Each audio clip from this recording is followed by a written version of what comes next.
Կերված է ինչի, որտեղ ասեմ Գյումրու օրինակով կարող ենք ասեմ ինչի, որտեղ Գյումրիում իշխանությունը օգտագործեց վարչական ռեսուրս, բայց չօգտագործեց ընտրակաշառքի եւ ռեպրեսիաների ռեսուրսը։ Անկեղծ լինեմ, ես ուզում եմ խոստովանեմ։ Եվ Գյումրիում դուք էլ ենքան ռոմանտիկ եք, մտածեցիք, որ համապետական ընտրություններում էլի ձեռքերը ցալած կնստի, ռեպրեսիա չի անի, կաշառք Նիկոլը չի բաժանի։ Համարեք, որ եսի մեղքն ունեմ, որտեղ ես համարում եմ, որ Գյումրիու վաղաշապատի մոդելը, երբ որ իշխանությունը լայնածավալ ռեպրեսիաներ չի իրականացնում։ Բայց ինքն կատեգորիկ եք, ասում եք չի աշխատի, դուք ասում եք սխալ եք ասում։ Ես ասում եմ հետեւյալ տարբերակը։ Իդեպ ասեմ, որ նույն մոդելը Վրաստանում Սահակաշվիլին փորձեց ռեպրեսիվ համակարգ աշխատացնել, բայց չստացվեց։ Ինչի, որտեղ այնտեղ քանի որ մեկ միասնական համակարգ կար, այդ միասնական համակարգը տարավ պետական համակարգի կազմաքանդման։ Հիմա իշխանությունը քանի որ հասկանում էր այդ ամեն ինչը, ով էր առաջարկում, որ պետք է մեկ միասնական մոդելով գնա երկրում։ Առաջարկեց, հիշում եք, թե այն ժամանակ համառը աշխատեց, չէ, Անդրանիկ Թևանյանը, Մայր Հայաստանի լիդեր Անդրանիկ Թևանյանը ասաց, որ Հայաստանում հնարավոր կլինի ամբողջական իշխանություն, երբ որ մենք մեծ միասնական թիմով հանդես գանք, եւ ինք ասաց, որ ես պատրաստ եմ այդ մերանի ֆունկցիան կատարեմ, որ այդ միասնականությունը կատարենք։ Իհարկե, ավելի բարձր վարկանի շնորհ անձեր կային, ասենք, չէ, եւ Սամվել Կարապետյանը, եւ Ռոբերտ Քոչարյանը եւ ուրիշները, բայց հասկանալի պատճառով, քանի որ իրանցից այդ առաջարկությունը չկար, Անդրանիկն էր առաջարկում այդ գաղափարը։ Չնայած հանուն ճշմարտության պետք է ասել, երբ որ հրապարակ եկավ արդեն Սամվել Կարապետյանի կերպարը, հենց հաջորդ օրը դուք եկաք այստեղ ասեցիք, այդ կերպարը առաջ է եկել Իվանիշվիլի օրինակով եւ ինքը պիտի բոլորին համախմբի։ Սամվել Կարապետյանը այն կերպարն էր, որի շուրջ Իվանիշվիլի մոդելով կարելի էր մեծ միասնական համակարգը սարքել։ Բայց դա առաջիներտին պետք է Սամվել Կարապետյանը առաջարկել, ոչ թե ես կամ Անդրանիկ Թևանյանը կամ բան։ Իշխանությունը շատ լավ հասկանում էր, թե ինչ վտանգներ կար իր համար հաշվենելով հատկապես Վրաստանի փորձը, հաշվենելով հատկապես այն քաղաքագիտական մոդելը, որը կա անգլոսաքսոնական երկրներում, դա կոչվում է, այսպես ասած, տեխնոլոգիան կոչվում է, այսպես ասած, մոբիլիզացիոն այսպես ասած, ընտրական process, այսինքն, որը ենթադրում է հետևյալը, որ քաղաքացին ընտրություն կատարում է ոչ թե իր սերած կերպարին, այլ մերժելով մյուսին, չարած փոքրագույն այրան, որտեղ ընդհանրապես քաղաքականության մեջ հարգելի ժողովուրդ, լուսապայծառ գործիչներ չեն լինում։ Բոլոր քաղաքական գործիչներն ինչ որ մի փոքր մասով իրանք խափում են մարդկանց, եւ դա ցավոք սրտի քաղաքականության մեջ դա ընդունված խաղի կանոն է։ Պարզապես ժողովուրդը պետք է կարողանա ամեն ինչ անի, որ սելեկցիա անի, որ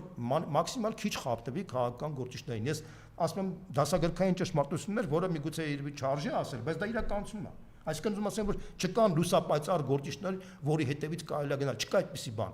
Ընտրությունը դա ամուսնության առաջարկություն չի, դրանք տարբեր բաներ են։ Մարդը կարա 4 տարով ընտրություն կատարել, դու սխալվի։ Եվ անգլոսաքսոնական մոդելը դա է պահանջում, որպեսզի դու կարողանաս ճիշտ շտկել։ Այո։ Հիմա ինչ եղել է, դա փաստ է։ Դրա համար իշխանությունը շատ լավ հասկացավ, որ իր գլխավոր եւ ամենավտանգավոր թիրախը հենց Անդրանիկ Թևանյանն է։ Դա համար ամենակեղտոտ, այսպես ասած, բանը դրեց Պեչատը դրեց իրան ձերբակալելու համար ամենավտանգավոր, ամենակեղտոտ պեչատ, այսինքն ըստ էության ինքը իր գնահատականով, իր քայլով ցույց տվեց, թե ով է իր գլխավոր գաղափարական բանը հակառակորդը։ Ինչ վերաբերում է Գագիկ Ծառուկյանին, ապա Գագիկ Ծառուկյանի նկատմամբ այս ռեպրեսիաները ուղղակի աներևակայելի են, ժողովուրդ ջան, ասեմ, որ դուք պատկերացնեք, մտել են բոլոր իր ընկերությունները, հիշում են, չգիտեմ, նոյ թվի բոլոր բաներից եւ գլխավոր նպատակը այդ մարդուն ուղղակի ունեզրկեն ամբողջովին։ Ընդ որում հաշվի չառնելով այն հանգամանքը, որ այս process-ը ֆունդամենտալ բացասական ազդելու ամբողջ տնտեսության վրա, ֆունդամենտալ բացասական ազդելու Հայաստանի արտաքին իմիջի վրա։ Դուք եթե մտածում եք, որ այտենց բիրտ մակարդակով մարդուն ունեզրկելը, կուլակաթափելը համարում են, եթե դուք համարում եք, որ դա թույլատրել է մեկ մարդու նկատմամբ, այդ մեխանիզմը հետո աշխատել է նաև ուրիշների նկատմամբ։ Դա նշանակում է, ով որ Նիկոլ Փաշինյանի հետ համաձայն չի կամ թեթև համաձայն չի, ինքը մի բանով ակնթարթով կարող է մարդկանց ճակատագրերը որոշի եւ դուք համարեք դա բնական process։ Ես ուզում եմ հարց տամ Ֆրանսիայի դեսպանատանը, Ֆրանսիայի հարգելի դեսպան, Դուք մտածում եք, որ դուք այս պատասխանատվությունը չեք կրում, դուք չափազանց սխալվում եք։ Ֆրանսիայի հարգելի դեսպան, դուք ժամանակին միշտ, ասեք նա պատմական բան եմ ասում, դուք ժամանակին միջնորդեցիք, ամեն ինչ արեցիք, որ Խաչատուր Սուքիասյանը, որ այն ընտրություններից 2008 թվականից հետո Հայաստանում չէր, փախել էր այստեղից կամ հեռացել էր այստեղից, չգիտեմ, ոչ այդ դեպքերից հետո մարտի 1-ից հետո ինքը միջնորդել ամեն ինչ արեց, որ ինքը վերադառնա։ Չէ՞, բա հիմա դուք ինչ եք մտածում։ Օրինակ նույն ես եմ ասում, բա հիմա նույն ես կողմ եմ, որ եւ Խաչատուր Սուքիասյանը եւ Գագիկ Ծառուկյանը եւ մյուսները բան եմ ասում, դրա մասին եմ ասում։ Բա այդ նույն դեսպանը հիմա ի՞նչ է մտածում։ Ես դրա համար բա Գագիկ Ծառուկյանն պարոն դեսպան, ձեր այս լռությունը ցույց է տալիս, որ դուք երկերեսանի անբարոյական պահվածք ունեք, դուք ոչ մի կապ չունեք դեմոկրատական արժեքների հետ,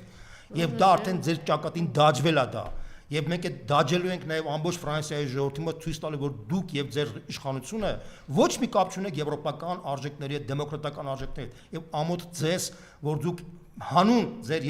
այս եվրոպական շահերի արդյունքում ձեր լռությամբ, ձեր խրախուսումով դուք խրախուսում եք Հայաստանում